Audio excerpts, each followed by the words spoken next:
За удахгүй нэг тесрэлттэй кино гарнаа. Нэр нь The Prophet Omniscient Reader. Сонсогчдод сонирхолтой санагдаж байгааз түүхэн ёстой галзуу. За анхаарлаа төвлөрүүлээрэй. Киноны гол дүр Ким Докжа. Жирийн л офисын ажилтан. Гэхдээ тэр 10 жилийн турш нэг л веб зохиолыг тууштай уншсан. Хачирхалтай нь тэр зохиолыг ганцаараа л уншдаг. Гэтэл нэг өдөр тэр зохиол нь амьдрал дээр биелж эхэлнэ. Тэнгэрээс мангасууд буун хүмүүс даалгавар гүйцэтгэхгүй л бол амьдрах боломжгүй болов. Дэлхий шууд сүрлийн эрмэгт тулна.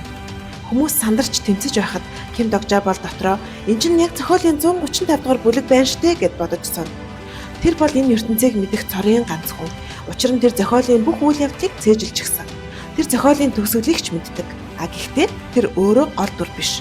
Уншигч байсан хүн одоо өөрөө тэр зохиолын ертөнц дотор орчихсон. Гол дүрд Ан Хёсок, намдуу, ухаалаг, дотроо хүйтэнч тархиараа тэмцдэг залуу. Ийм нь зохиолын жинхэнэ гол дүр хамгийн хүчтэй тулаанч. Blackpink-ийн Jisoo ахлах сургуулийн зоригт охин. Одоо төсөөлөд үзтээ зөвхөн чи л зохиолын үйл явдлыг мэдэж байгаа. Гэхдээ тэр зохиолч нь бодит болж чи өөрөө дотор нь амьдрах хэрэгтэй болвол яах вэ? Тэр бүх мэдлэг хүн төрөлхтнийг аварч чадах уу? Эсвэл энэ ертөнц өөрийг нь залхих уу? Хэрвээ чи адал явдал, тулаан, сэтгэл зүйн сорилтод дуртай бол энэ кино заавал үзэх чагсаалтын чинь эхэнд байх ёстой шүү. За ингээд The Prophet Omniscient Reader 2025 оны 7 дугаар сарын 23-нд нээлттэй хийнэ.